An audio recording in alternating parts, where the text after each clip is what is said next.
నటభూషణ శోభన్ బాబుకు అద్భుతమైన విజయాలను అందించిన సంస్థల్లో సురేష్ ప్రొడక్షన్స్ ఒకటి. ఈ సంస్థ అధినేత రామానాయుడు శోభన్ బాబుని రాజా అని పిలిచేవారు.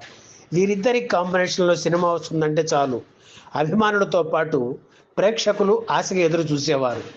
జీవన తరంగాలు, సోగ్గాడు, దేవత వంటి super hit duper hits Sobhan బాబుకి అందించారు.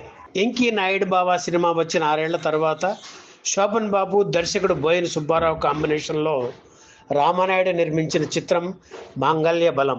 ట్రయాంగిల్ లవ్ స్టోరీగా రూపుదిద్దుకున్న ఈ చిత్రంలో జయసుధ, రాధిక హీరోయిన్లు. సురేష్ సంస్థలో రాధిక నటించిన తొలి సినిమా ఇదే. ఇద్దరు మహిళల మధ్య నలిగిపోయే వ్యక్తిగా శోభన్ బాబు నటించారు. ఆ రకం పాత్రలు ఆయనకే పరిమితం.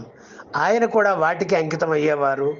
ఇద్దరు భార్యల భర్తగా శోభన్ బాబు చాలా చిత్రాల్లో నటించిన ఆయా పాత్రల్ని అందరికీ ఆమోదయోగ్యమైన రీతిలో మలచడం వల్ల మహిళా ప్రేక్షకులు ఆగ్రహించలేదు సరికదా, ఆయన్ని ఎంతో అభిమానించేవారు. ఆ ఫార్ములాను ఫాలో అవుతూ తీసిన సినిమా మాంగళ్య బలం. శోభన్ బాబు డేట్స్ తన దగ్గర ఉండటంతో ఆయనకి తగిన కథ తయారు చేయమని రచయిత గుహనాథన్కి అప్పగించారు రామానాయుడు. ఒక హీరో దగ్గర డేట్స్ తీసుకుంటే వాటిని తప్పనిసరిగా ఉపయోగించాలన్నది ఆయన సిద్ధాంతం. తొలి సినిమా రాముడు భీముడు నుంచి అదే పద్ధతి ఫాలో అయ్యారు.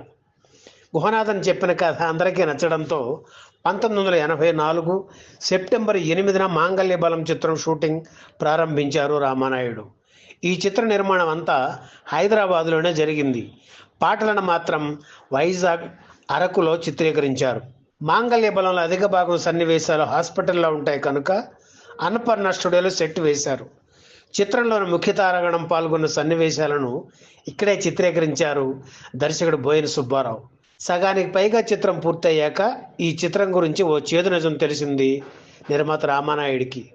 కథ గురించి తను తొందర పెడుతుంటే వేరే ఆలోచన ఏమీ తట్టక సావిత్రి, ఏఎన్ఆర్, జగ్గయ్య నటించిన మనసే మందిరం సినిమా చూసి అందులోని మగ పాత్రల్ని ఆడపాత్రలుగా మార్చేసి కొత్తగా కొన్ని పాత్రలను సృష్టించి కథకు ఒక కొత్త రూపం ఇచ్చారు దర్శకుడు గుహనాథన్. దాన్ని రామానాయుడికి వినిపించారు. దర్శక నిర్మాతలను మెస్మరైజ్ చేస్తూ కథ చెప్పడం తమిళ కథా రచయితల ప్రత్యేకత. అందులో గుహనాథన్ మరీ నిష్ణాతుడు. అందుకే ఆయన ఈ కథ చెబుతుంటే రామానాయుడికి కానీ బోయిన సుబ్బారావుకి కానీ పాత సినిమాలు ఏమీ గుర్తుకు రాలేదు. సింగిల్ సిట్టింగ్లో కథను ఓకే చేయించుకున్నారు గుహనాథన్. మనసే మందిరం చిత్రంలో కూడా హాస్పిటల్ సన్నివేశాలు ఎక్కువగా ఉన్నాయి. ఆ చిత్రంలో అక్కినేని డాక్టర్గా నటించారు. మాంగళ్య బలంలో ఆ పాత్రను హీరోయిన్గా చేసేశారు. ఆ పాత్రను రాధిక పోషించారు. తీరా షూటింగ్ జరుగుతున్నప్పుడు కానీ పాత సినిమా గుర్తుకు రాలేదు దర్శక నిర్మాతలకు. ఆ పరిస్థితుల్లో వెనకడుగు వేయలేక ఒక విధమైన అసంతృప్తితో చిత్రాన్ని పూర్తి చేశారు రామానాయుడు.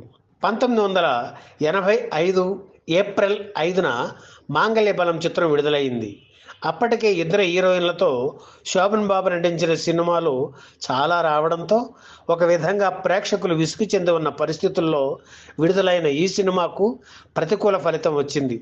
అయితే దీన్ని ముందే ఊహించిన రామానాయుడు పెద్దగా కంగారు పడలేదు. మంచి హీరోకు మంచి హిట్ ఇవ్వలేకపోయినందుకు ఆయన చాలా బాధపడ్డారు. ఈ సినిమాలో పాటలు బాగుంటాయి కానీ కథ నచ్చక ప్రేక్షకులు తిరస్కరించారు. ఈ వీడియో మీకు నచ్చితే లైక్ చేయండి, షేర్ చేయండి, వెంటనే సబ్స్క్రైబ్ కూడా చేయండి.